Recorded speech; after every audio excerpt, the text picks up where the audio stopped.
Bonjour à toutes et à tous, Hadi Mouawad, votre courtier immobilier chez Remax.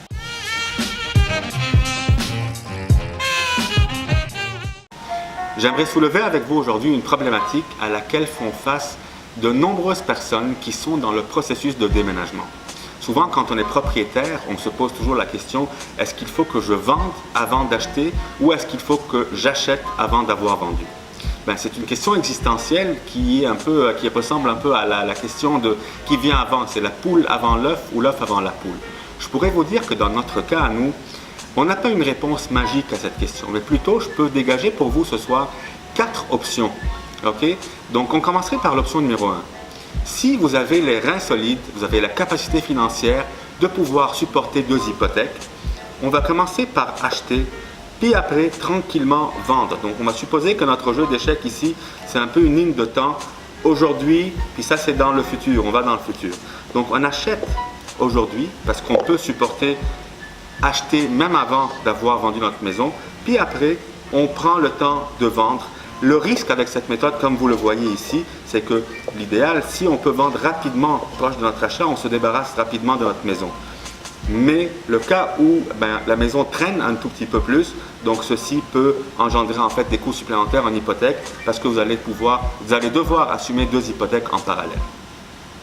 L'option numéro 2, si vous êtes moins solide financièrement, si vous ne pouvez pas en fait assumer ces 2 hypothèques-là ou payer les frais pour 2 maisons, dans ce cas-là, j'irai vers l'option de vendre, au plus tôt possible, donc vendre rapidement avec, j'élimine ça, donc on vend aujourd'hui avec une date d'occupation le plus éloignée possible. Donc ici, on va dans le futur, donc mettons ça c'est en mois, premier mois, deuxième, jusqu'à 5 mois par exemple, 6 mois, peu importe, le plus tard qu'on peut négocier la prise de possession.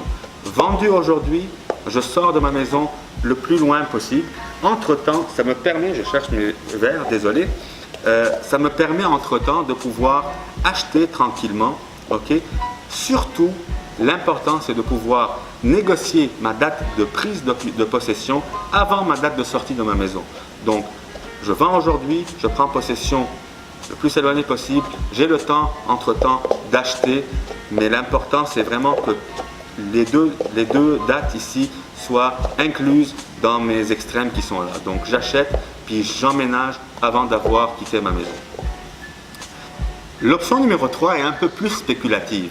Dans l'option numéro 3, je vous propose de vendre aujourd'hui dans les meilleurs délais, dans les meilleures conditions, parce qu'on peut contrôler le marché. Donc, vendre aujourd'hui, puis entre-temps, louer avant d'acheter. Donc, on loue momentanément pour une période de courte durée idéalement. Donc, on loue par mois ou voilà, on peut loger parfois chez quelqu'un de la famille, les beaux-parents, les parents, en attendant qu'on trouve quelque chose pour pouvoir acheter. Donc, cette option permet à plusieurs qui ont moins de tolérance au risque de pouvoir vraiment se débarrasser de leur maison et en même temps attendre le bon investissement, la bonne occasion qui se présente avant d'acheter n'importe comment parce qu'on est juste serré dans le temps. L'option numéro 4 est ce qu'on connaît sous le nom de l'offre conditionnelle. Donc, avec ce processus-là, avec cette option-là, on peut acheter avant d'avoir vendu notre propriété, mais notre achat n'est pas finalisé. Donc, advenant que toutes les conditions de la promesse d'achat sont réalisées, par exemple inspection, financement, il reste que la vente n'est pas finale à moins qu'on vende notre propriété. Donc, ce qui fait qu'on lie les transactions l'une à l'autre. J'achète, mais à condition que je puisse vendre. Donc, si je ne vends pas, il n'y a pas d'achat. Si celui qui achète ma maison, pour une raison ou une autre, l'offre tombe, celle-ci tombe en même temps. Donc, on lie les 2 transactions d'une façon intrinsèque. Ce qui permet aussi d'avoir toujours une sécurité, une période de latence. Cette option est possible dans un marché qui est un peu plus lent. Si on est dans un marché à forte demande, c'est très difficile qu'un vendeur puisse accepter ce genre de conditions. J'espère que cette vidéo vous a plu et qu'elle vous a permis d'ouvrir les yeux à ces options qui s'offrent à vous. Donc, pour plus de détails et pour aller plus en profondeur dans ce qui vous convient à vous, n'hésitez pas à nous appeler 514-967-6543. Hadi Mouawad est toujours à l'écoute pour vous. Merci et bonne semaine.